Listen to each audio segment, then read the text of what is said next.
कीमतों में फिर हुआ इजाफा। 25 रुपए की हुई फिर से बढ़ोतरी। फरवरी में तीसरी बार बढ़े सिलेंडर के दाम। 25 रुपए सीधे सीधे बढ़ गए हैं रसोई गैस सिलेंडर के दाम।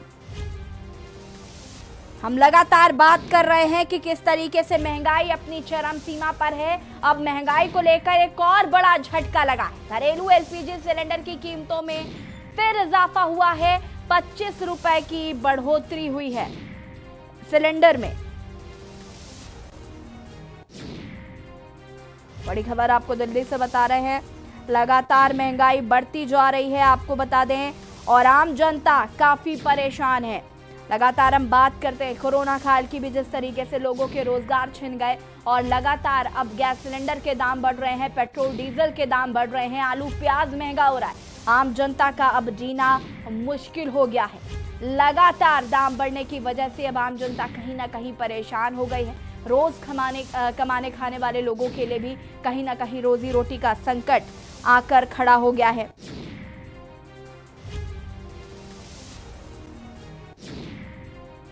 लगातार दाम बढ़ते जा रहे हैं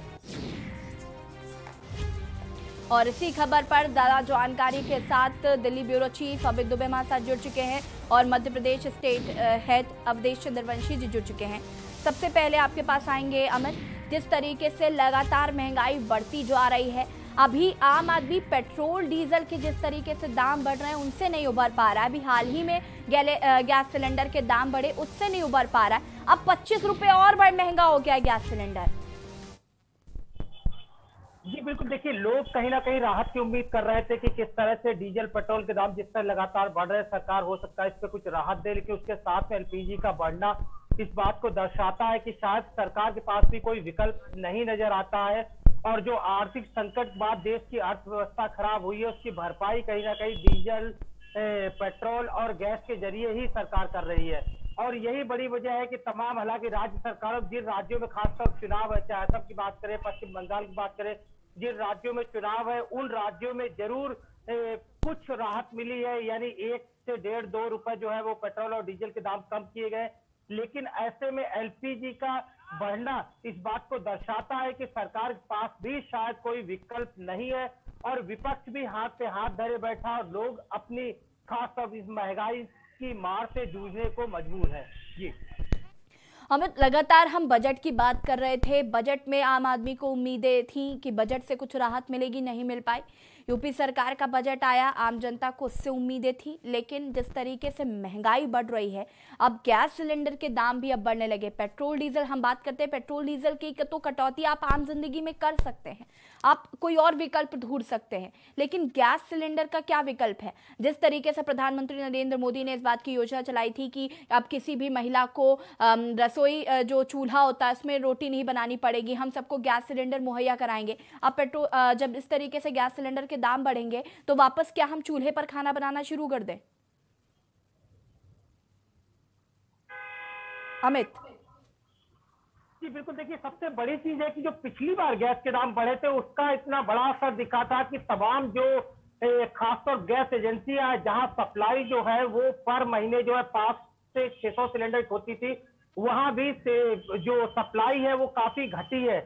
इस बात से इसका अंदाजा लगाया जा सकता है कि तमाम 8 करोड़ से ज्यादा सिलेंडर जो है वो खासतौर पर उज्ज्वला योजना के तहत बांटे गए हैं। लेकिन सबसे बड़ी चीज कि जिस तरह सिलेंडर महंगा हुआ है, अब लोगों के पास पैसे नहीं है और जिस स्वच्छ भारत की बात जो है वो केंद्र सरकार कर रही थी कि अब जो है धुएं से महिलाओं की आंखें नहीं खराब होगी और लोगों को राहत मिलेगी, तो लोग एक बार फिर उसी पसोपेश में फंसे हैं। लोग फिर उसी पुराने ढर्रे पे लौटे हैं और एक बार फिर गांव में बात करें या तमाम कस्बों की बात करें तो वहां पे एक बार फिर पुराने चूल्हे जलने लगे हैं। तो जाहिर तौर पर सिलेंडर जिस तरह से महंगा हुआ है, ऐसे में आम आदमी की आमदनी है नहीं। किसानों की बात करें तो किसान पहले से ही परेशान दिख रहे हैं, किसान आंदोलन भी लगातार चल रहा है, तो ऐसे में उनके पास पैसे नहीं है जिससे कि वो सिलेंडर को भरवा सके। पहले सरकार की तरफ सब्सिडी मिलती थी, सब्सिडी के बाद में फिर जब सब्सिडी खत्म हुई तब भी लोग किसी तरह सिलेंडर भरवा रहे थे और उसके बाद फिर लगातार सिलेंडर का बढ़ना और खासतौर पे पिछले अगर 1.5-2 महीनों की बात करें तो 2 महीने के अंदर जिस तरह लगातार एलपीजी सिलेंडर में उछाल आया है, इससे लोग काफी परेशान है और इसका असर जो है पूरी तरह से, चाहे गांव की बात करें, शहर की बात करें, कस्बों की बात करें, हर जगह दिखने लगा है कि लोगों ने अपने गैस सिलेंडर जो है वो पैक करके रख दिए हैं। लोग इस बात का इंतजार कर रहे हैं कि कब एलपीजी की प्राइस कम होगी, और जब एलपीजी की प्राइस कम होगी उसके बाद ही वो सिलेंडर भरवा सकेंगे। कई लोग जो है, जब लोगों से हमारी बात हुई है, कई लोग इस तरह से भी यूज कर रहे हैं कि वो छोटे मोटे काम जो है वो गैस सिलेंडर पूरे गैस की बचत कर रहे हैं, और बड़े काम जो है वो बाकायदा चूल्हे पे यानी लकड़ी और कोयला के जरिए जो है वो किए जा रहे हैं। तो जाहिर तौर पर इसका जो असर है वो सामने दिख रहा है। और दूसरी बड़ी चीज की, जिस तरह डीजल और पेट्रोल लगातार महंगा हुआ है, उससे तमाम खाद्य सामग्री की बात करें, यातायात की बात करें, तमाम चीजें जो है महंगी हुई है।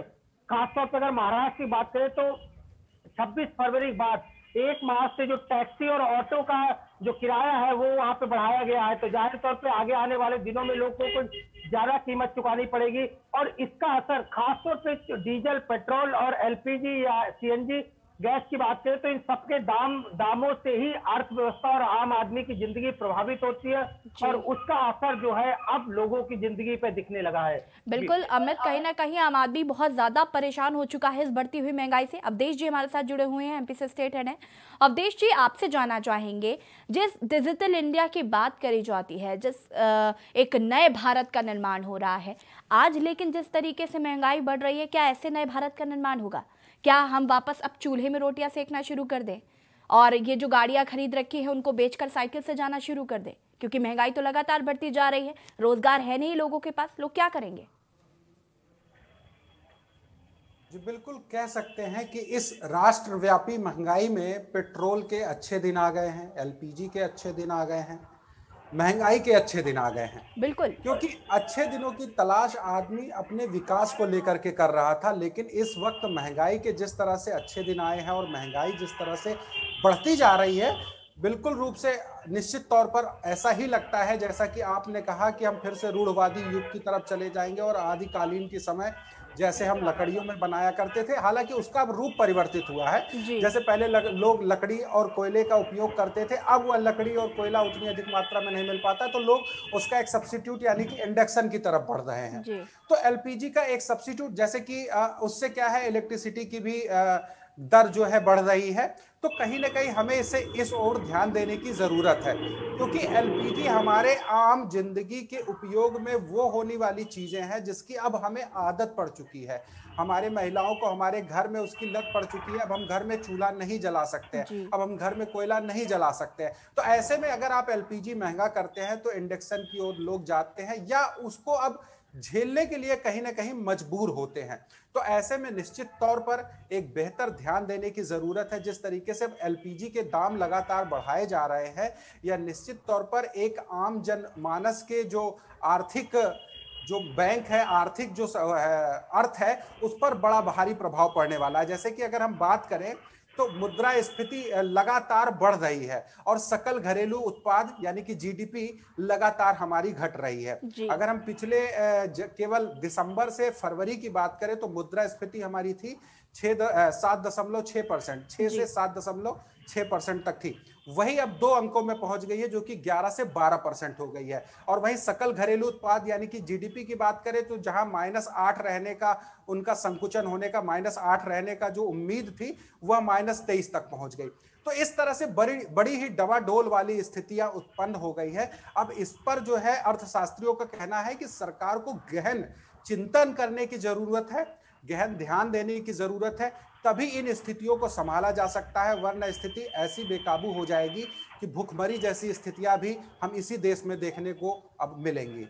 बिल्कुल, अब जिस तरीके से हालात हैं, कोरोना काल कोई नहीं भूल सकता, लॉकडाउन कोई नहीं भूल सकता। लॉकडाउन के बाद लोगों की नौकरी आ गई, जिनकी नौकरियां बची तो उनको भी कुछ प्रतिशत सैलरी काट के मिलती है, और कुछ जो रोज खाने कमाने वाले लोग हैं उनके ऊपर तो वैसे भी संकट था। अब अगर सिलेंडर 25 रुपए महंगा हो जाएगा, 807 अभी कुछ दिन पहले ही हुआ, उसके बाद 25 रुपए वो और महंगा हो जाएगा, और पेट्रोल डीजल के दाम लगातार बढ़ ही रहे हैं। किस तरीके से आदमी अपना जीवन यापन करे?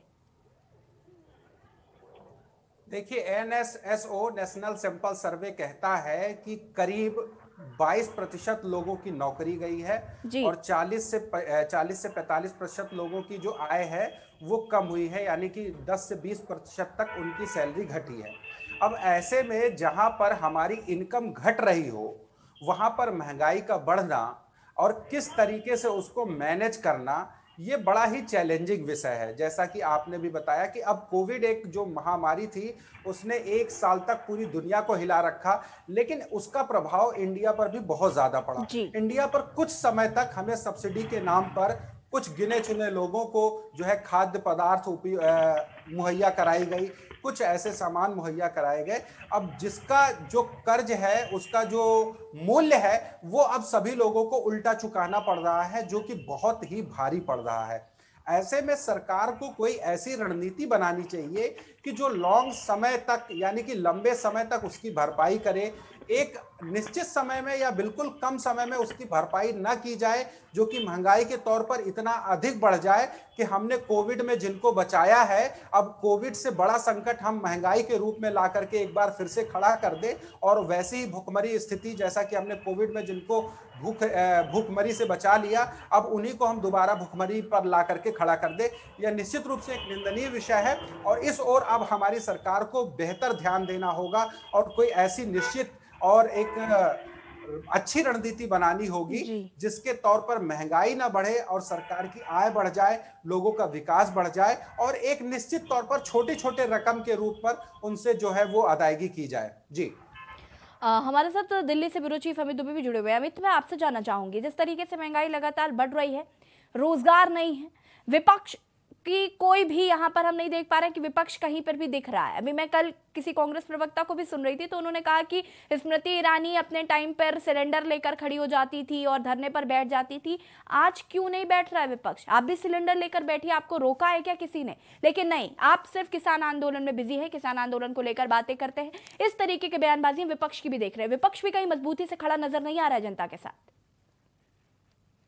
देखिए, बड़े नेताओं की बात करें तो खासकर विपक्ष के बड़े नेता जो है वो नदारद है। हालांकि छोटा मोटा प्रदर्शन जो है कांग्रेस की तरफ से देखने को मिला, लेकिन खासतौर पे जो बड़े नेता बीजेपी जिस टाइम विपक्ष में थी और प्रदर्शन करती थी, तो कई बड़े नेता सामने नजर आते थे। और यहाँ पे कांग्रेस की बात करें या अन्य पार्टियों की बात करें, तो ऐसे में बड़े नेता जो है वो नजर नहीं आते और छोटे मोटे कार्यकर्ता प्रदर्शन करते हैं। और सिर्फ सोशल मीडिया के जरिए ही तमाम मुहिम जो है वो विपक्ष की तरफ से छेड़ी जा रही है, जिसका असर जो है वो सरकार के ऊपर नहीं हो रहा है। सरकार साफ तौर पे अपनी नीतियों को दर्शाती है कि किस तरह से तमाम विकास कार्यों को सरकार आगे बढ़ा रही है, और जो पिछले 70 सालों से जो विकास कार्य पेंडिंग में थे, उन विकास कार्यों को प्राथमिकता दे रही। तो कई बीजेपी के नेताओं और मंत्रियों के स्टेटमेंट इस तरह के देखे जा सकते हैं। दूसरी तरफ की जिस तरह से लगातार कोरोना की एक बार फिर दस्तक हुई है, ये भी लगातार लोगों का ध्यान बटा रहा है। दिल्ली की बात करें तो दिल्ली जैसी जगह में पिछले 24 घंटे में 200 से ज्यादा मरीज निकले, जो कि एक महीने के बाद सर्वाधिक आंकड़ा है। तो जाहिर तौर पर चीजें जो है वो भ्रमित कर रही है। ऐसे में 5 राज्यों में चुनाव होने वाले, उन चुनावी दौरों में तमाम पार्टियों के जो नेता है वो इन्वॉल्व है, लेकिन किसान आंदोलन के जरिए अपनी राजनीति को अंजाम देना चाहते हैं। महंगाई सिर्फ एक सिगुफा रह गया है, और उसके जरिए हालांकि मंच पे जब भाषण होता है तो भाषण में जरूर चीजें इन्वॉल्व होती है, लेकिन जो विपक्ष का जो दमखम दिखना चाहिए था वो फील्ड में नजर नहीं आ रहा है। और यही बड़ी वजह है कि पूर्ण बहुमत की सरकार कहे जो लगातार काम कर रही है, और अपने हिसाब से जो चीजें, चाहे वो डीजल बढ़ाने की बात हो, पेट्रोल की बात हो, एलपीजी की बात करें, आरोप प्रत्यारोप पे जवाब दे रही है। हालांकि कोई इस बीच लोग जो है वो परेशान है, महंगाई का सामना जो है वो लोगों को करना पड़ रहा है। जब बीजेपी नेताओं से पूछा जाता है कि लगातार डीजल, पेट्रोल, एलपीजी बढ़ रही है, इसके लिए वे क्या कर रहे हैं, तो जो भी अगर कांग्रेस की बात आती है तो कांग्रेस की सरकार जिन राज्यों में है वहां पे भी वैट काफी मात्रा में है। तो कांग्रेस जो है वो बीजेपी के ऊपर आरोप लगाती है, बीजेपी कांग्रेस के ऊपर आरोप लगाती है। आरोप प्रत्यारोप का दौर जरूर जारी है, लेकिन नुकसान जो है वो आम आदमी का हो रहा है, परेशान जो है वो आम आदमी हो रहा है। और सरकार से ही लोग उम्मीद करते हैं कि आने वाले दिनों में सरकार शायद चीजों का संज्ञान ले, मामले का संज्ञान ले, और कम से कम एलपीजी पे राहत दी जा सकती है। पेट्रोल डीजल पे लगातार जो है लोग उम्मीद कर रहे थे कि कुछ राहत मिलेगी, लेकिन उस पर राहत नहीं मिली, क्योंकि कहा जाता है कि प्राइवेट कंपनियों के हवाले सारी चीजें हैं। लेकिन ऐसे में जो सब्सिडी सरकार ने तमाम लोगों को दी थी, गैस सब्सिडी, वो भी वापस ले ली गई, और उसमें दामों का बढ़ना अब सरकार जब तक इस पे विचार नहीं करती तब तक लोग ऐसे ही परेशान रहेंगे। जी बिल्कुल अमित, अभी जिस तरीके से आप बात कर रहे थे कि ट्विटर के बाहर निकल ही नहीं पा रहा विपक्ष, सिर्फ ट्विटर तक ही सीमित रह गया है। ट्विटर में ही सारी बयानबाजी हो जाती है, ट्विटर में ही आरोप प्रत्यारोप का सिलसिला हम देख रहे हैं। मैंने कहीं भी बड़ा प्रदर्शन अभी तक नहीं देखा कि कांग्रेस द्वारा किया गया हो या अन्य विपक्षी दल पार्टियों द्वारा किया गया हो। कहीं से भी ऐसा कोई बड़ा नेता सामने नहीं आ रहा है। हाँ, सिर्फ ट्विटर पर बयानबाजी चल रही है, आरोप प्रत्यारोप का सिलसिला चल रहा है। ट्विटर पर तो मीम्स भी बन रहे हैं, उसका क्या फायदा होगा? महंगाई तो बढ़ ही रही है। राजनीति कर रहा है, चाहे कांग्रेस की बात करें, आम आदमी पार्टी की बात करें, समाजवादी पार्टी की बात करें, बीच में इक्का दुक्का सवाल महंगाई को लेके आ जाते हैं। लेकिन जो खासतौर पर सरकार पे एक दबाव बनाना चाहिए, पूरा विपक्ष जो है कहीं ना कहीं एकजुट नजर आना चाहिए महंगाई के मुद्दे पे। पूरे देश भर में इस तरह की चीजें जो है वो दिखनी चाहिए। तो ऐसे में लोगों पे भी प्रभाव पड़ता है। लोग भी समझते हैं कि आखिर अगर सरकार मनमानी कर रही है तो उनके साथ कोई खड़ा दिख रहा है। लेकिन इस तरह की चीजें जो है वो यहाँ पे नजर नहीं आती, जिस वजह से लगातार डीजल, पेट्रोल, उसके बाद एलपीजी के दाम जो है वो लगातार बढ़ रहे हैं। और सबसे बड़ी चीज की जिसकी मैं बात कर रहा था, अब क्योंकि सोशल मीडिया के जरिए तमाम चीजें जरूर सामने आने लगी, और सबसे बड़ी चीज कि सरकार की अपनी ही योजना को धक्का लग रहा है, जिसकी मैं लगातार बात कर रहा हूँ कि उज्ज्वला योजना के 8 करोड़ सिलेंडर जो 8 करोड़ से ज्यादा गैस सिलेंडर जो वितरित किए गए थे, उनमें कई लोग हैं जो अपने सिलेंडर नहीं भरवा पा रहे हैं। तो जाहिर तौर पे सरकार की अपनी योजनाएं कहीं ना कहीं प्रभावित हो रही है। सरकार इस पे कब संज्ञान लगी देखना होगा। लेकिन सबसे बड़ी चीज कि जो आर्थिक नुकसान अब तक सरकार लगातार झेल रही है, चाहे वो कोरोना काल के बाद में जीडीपी जिस तरह से माइनस में गई थी, उसके बाद किस तरह से इसे रिकवर किया जाए, ये चीजें भी सरकार के संज्ञान में है। शायद ये बड़ी वजह है कि सरकार को रेवेन्यू के लिए कोई दूसरा विकल्प नजर नहीं आ रहा है, क्योंकि तमाम सरकारों के साथ ये हो रहा है। जब भी रेवेन्यू की कमी होती है, देश में रेवेन्यू को जुटाना होता है, तो ऐसे में डीजल और पेट्रोल, गैस, ये आम चीजें होती है जो जिन पे दाम बढ़ा के सरकार आसानी से रेवेन्यू वसूल कर सकती है, और वही ये सरकार भी कर रही है।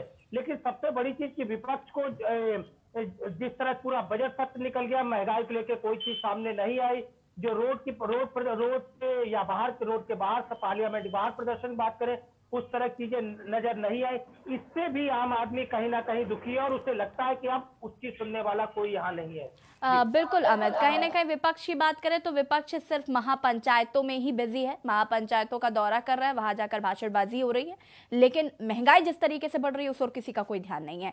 हमारे साथ अवधेश जी जुड़े हुए। अवधेश जी, दो बातें हैं। पहली कि जैसे अभी अमित ने कहा कि खुद की ही योजना को कहीं ना कहीं धक्का लग रहा है। उज्ज्वला योजना 8,000 करोड़ आपने जो सिलेंडर मुहैया कराए, मैं अभी जैसे पहले भी बात कर रही थी कि अगर ऐसी स्थिति रही गैस सिलेंडर के रोज दाम बढ़ेंगे। देखिए, इंडक्शन एक विकल्प नहीं हो सकता, उन लोगों के लिए विकल्प जरूर है जिनके पास थोड़ा बहुत पैसा है, वो इलेक्ट्रिसिटी बिल पे कर सकते हैं। जिनके पास इलेक्ट्रिसिटी बिल पे करने का भी पैसा नहीं है, वो आदमी क्या करेगा? वो तो चूल्हा ही जलाएगा ना।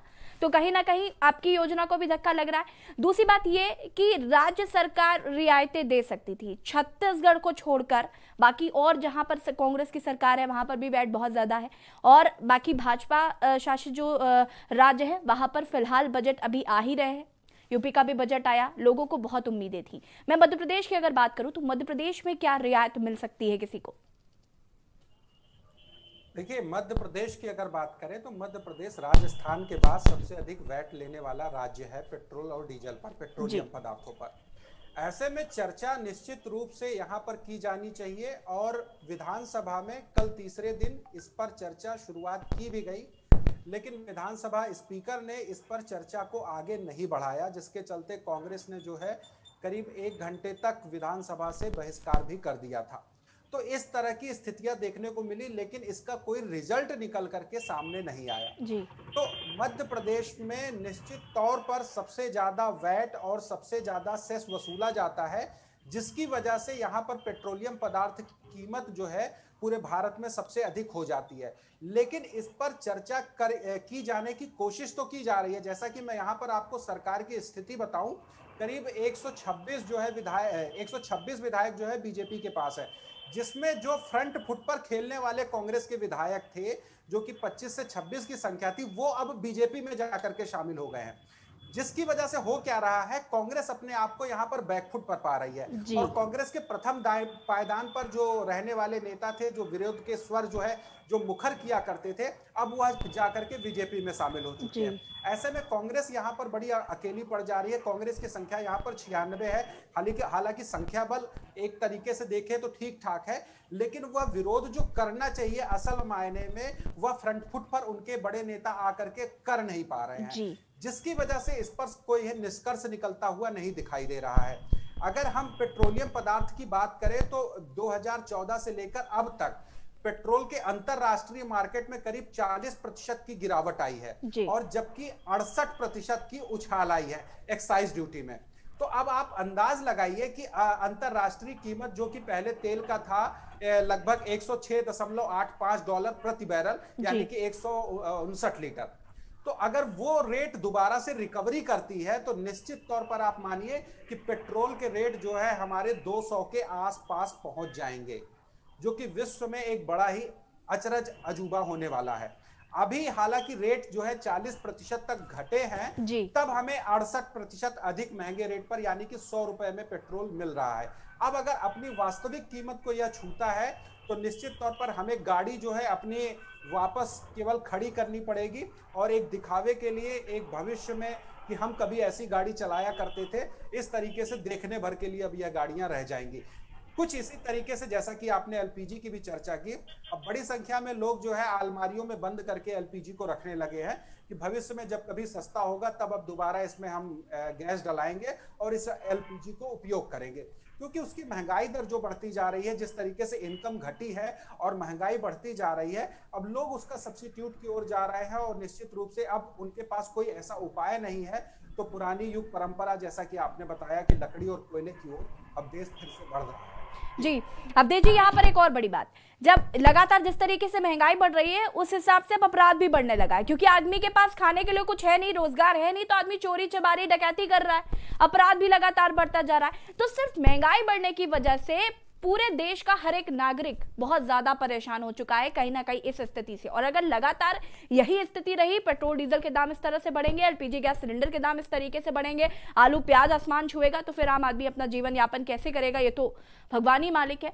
आपसे जानना चाहेंगे अवधेश जी, कोरोना काल में जिस तरीके से लॉकडाउन हुआ और अब जिस तरीके से स्थिति बन रही है, क्योंकि कोरोना एक बार वापस से शुरू हो रहा है, कोरोना के हम देख रहे हैं नए वेरिएंट के साथ सामने आ रहा है, और अगर हम बात करें लॉकडाउन की तो जगह जगह पर राज्य सरकार चेतावनी दे रही है कि हम लॉकडाउन लगा सकते हैं। इस देश का कोई नागरिक नहीं चाहता होगा कि एक बार फिर से लॉकडाउन लगे, क्योंकि जो स्थिति हमने लॉकडाउन में देखी, कैसे लोग भूखे मर रहे थे, हमने देखा कैसे एक एक रोटी के लोग मोहताज थे, और जिन लोगों ने उनकी मदद की, जिन लोगों ने भी खाना बनाया, लंगर लगवाए, आज उनकी स्थिति भी इतनी अच्छी नहीं है कि अगर लॉकडाउन लगता है तो वो वापस से खाना दे पाएंगे लोगों को। देखिए, स्थितियां बिल्कुल गंभीर हैं। अगर हम बात करें तो पिछले 3 साल से मध्य प्रदेश में कोई भी सरकारी वैकेंसी, बड़ी वैकेंसी नहीं निकली है। करीब 1.5 करोड़ लोग ऐसे हैं जिनका पंजीयन सरकारी रोजगार में है, लेकिन उनको अभी तक पिछले 3 साल में कोई भी नौकरी मुहैया नहीं कराई गई है। ऐसे में निश्चित तौर पर जब हमारी इनकम घटती है, जब हमारे पास इनकम का कोई स्रोत नहीं रहता है, तो क्राइम भी बढ़ता है, बेरोजगारी भी बढ़ता है। अब ऐसे में अगर लॉकडाउन की स्थितियां पुनः उत्पन्न होती हैं, कोविड निश्चित रूप से हमारे लिए एक संकट का समय है, लेकिन कोविड को सामने ला करके उसकी आड़ में कहीं ना कहीं महंगाई के मुद्दे को भटकाना नहीं है। लोग महंगाई की ओर अब जिस तरीके से जागरूक हुए हैं, उनके सामने ये एक समस्या है कि महंगाई बढ़ी है, कोविड भी है और महंगाई भी है। ऐसे में दोनों चीजों को साथ में लेकर के सुरक्षा के साथ, समझौते के साथ हमें अब आगे बढ़ना होगा। लेकिन महंगाई के मुद्दे को एक आम आदमी को नहीं कर सकता है। कहीं ना कहीं अब ये स्पष्ट हो गया है कि महंगाई जिस तरीके से लगातार बढ़ रही है, अब सरकार को कुछ ना कुछ फैसला जरूर लेना होगा, नहीं तो आम जनता जिस तरीके से परेशान हो रही है, बहुत ही ज्यादा स्थिति जो है वो भयावह हो सकती है देश की। फिलहाल आप दोनों का बहुत बहुत शुक्रिया। लगातार इस खबर पर हम बने हुए हैं कि कैसे महंगाई लगातार बढ़ रही है, आलू प्याज के दाम बढ़ गए हैं, एलपीजी गैस सिलेंडर 25 रुपए का और बढ़ोतरी हुई है, कहीं ना कहीं लगातार दामों में बढ़ोतरी हो रही है, आम जनता लगातार परेशान हो रही है। यहां पर वक्त हो गया एक छोटे से ब्रेक का। खबरों का सिलसिला लगातार जारी है मेरे सहयोगी प्रियंका मिश्रा के साथ।